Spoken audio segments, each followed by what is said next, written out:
So I'm at the McDonald's here, and I got some very interesting things that occurred today. But there's some contrast, right? I want to read something that would be 19 days from today, although it's almost after 8 o'clock, so it's going to be 20 days from before tomorrow, May 5th, 2020. It's from a reading of a book that I found, National Security Law by Stephen Dicus, Arthur L. Berry, William C. Banks, Peter Raven Henson, 1990. Page 131. The 60-day clock. Recall New York versus Trump and SCOTUS declaration for Trump to report in accordance with presidential requirement under census. So, when was 60 days after decision? Next 30 days. The initial report period requirement by December 3rd, 2021 was not heeded. There was a court challenged January, but there was January 6, 2021. Then the National Guard was increased by time of inauguration, wherein Trump did not intend to transfer command. The National Guard, however, had been on site in the Capitol building, including overnight, and in a nearby parking garage.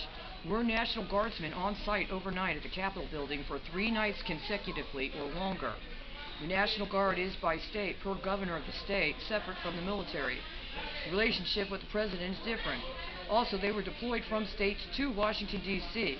But what about U.S. military deployments to the U.S.-Mexico border under Trump and into 2018, when an executive order for New START was on the White House website for 60 days, but then taken off White House website?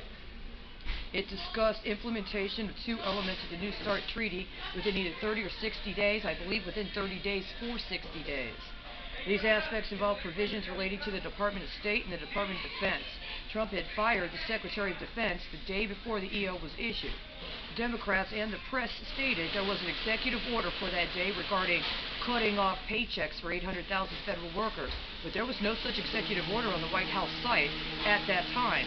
A number of other executive orders were, including one identifying 800,000 illegal aliens at the U.S.-Mexico border.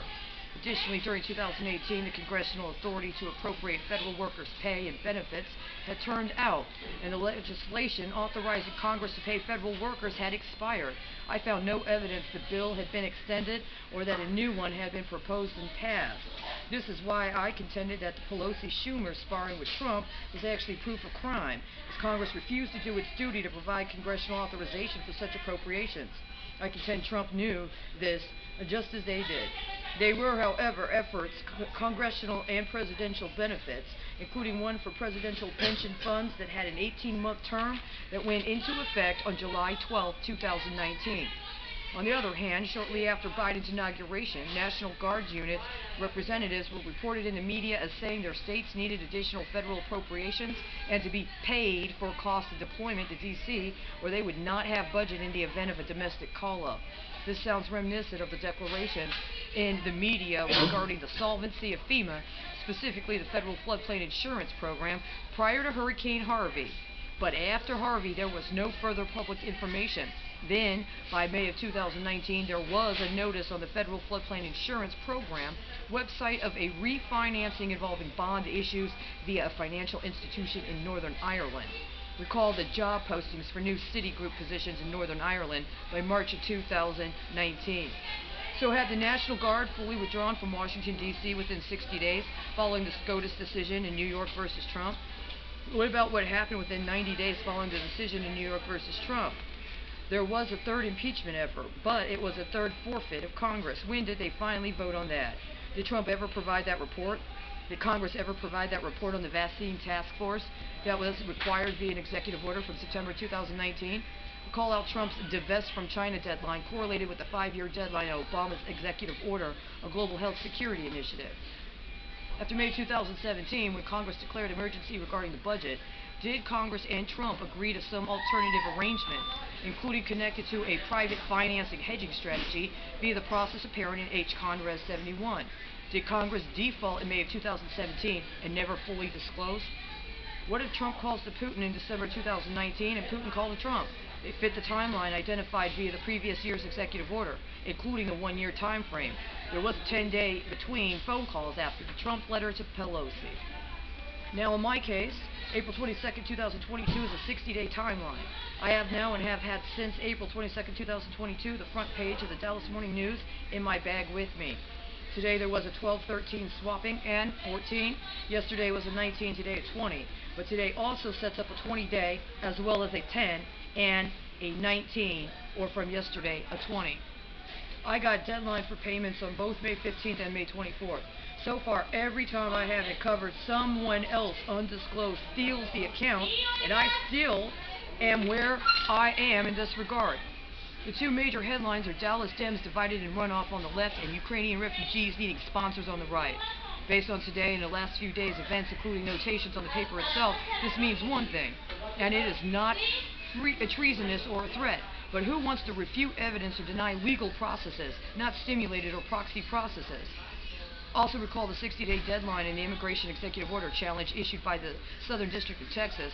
They had its deadline by the end of September 2021. I was actually working on a response. Why? Just what is mentioned herein.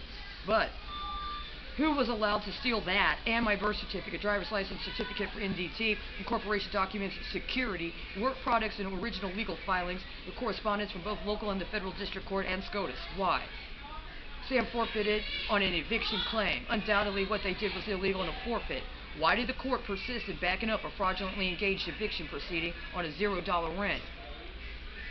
55 days. Was that when Russia invaded? And the Duma authorized it the day before? Or was it Boxing Day, the day after December 25th, which is what in the former Soviet Union? Did I steal the Soviet law book or confiscate it as evidence? Where is it now? But what about the books on the Texas Senate that I paid for at full price, not discounted, at the store wherein they were available? With what could have been my bond via COVID-19 relief? That should have been secured with a $1,200 U.S. savings bond, in addition to other strategic items purchased with the COVID-19 relief. I repudiated and renounced the state of Texas on May 1st, 2022. Where are Texas National Guard forces right now? Are there any U.S. military still deployed in Texas? Or are we all illegal aliens? That birth certificate was not issued by the state of Texas, and the driver's license was only issued because of the Virginia birth certificate. This is inviting Virginia to go to war with Texas. If Congress refused to compel the report, or if the National Guard forces were on-site deployed to Washington, D.C. after 60 days following December 31st, 2021, that means Congress engaged assent through silence to permitting for states of the United States to go to war on or with each other. Smedley Butler said it took 18 months for the Allied forces to be fully deployed into Europe before D-Day. Are states engaging the aid of foreign nations in current efforts? Dallas signified Ukraine, but local actions and actions by the state correlate with and in the interest of Russia. This is treason on a number of levels. That includes by framing me, but also by virtue of engaging crime locally and domestically that has destabilized the nation. I had requested NATO assistance with addressing hostilities then ongoing in Texas more than 18 months ago. We are coming up on how long? 2 years? November 24, 2019, that long. What?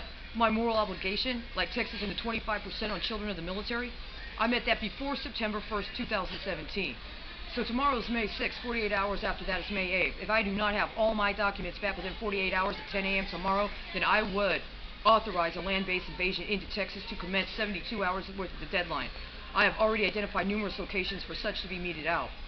Additionally, within the last 36 hours, I have received information on an effort to engage an actual nuclear attack on areas of Texas, as well as elsewhere, using facilities and means available in Texas that have been permitted to be used in other illegal activities up to this point. Today's revelations and the efforts to coerce me into retracting that it is evidence to instead use it to speculate or alleged payment on also evidentiary the intent by those in conspiracy of the state of Texas to deliver on the aforementioned threat. Refusal to engage a direct, literal, legal process to secure me and check against the abuse of the court and others is also evidentiary. It is not that difficult, and yet they refuse. As I've said this afternoon, the inexplicability and incomprehensibility of their actions thus far leaves very few and very dangerous possibilities for what is an explicable or comprehensible intent. If I am correct, they plan to engage large-scale murder online with the threat presented on November 24, 2019. Failure to respond to that is directly connected to what has transpired in the course of COVID-19, including a nuclear attack on the Detroit River. Refusing to act is not an option. 4:31 p.m. on May 5th, 2022. I have this notation here.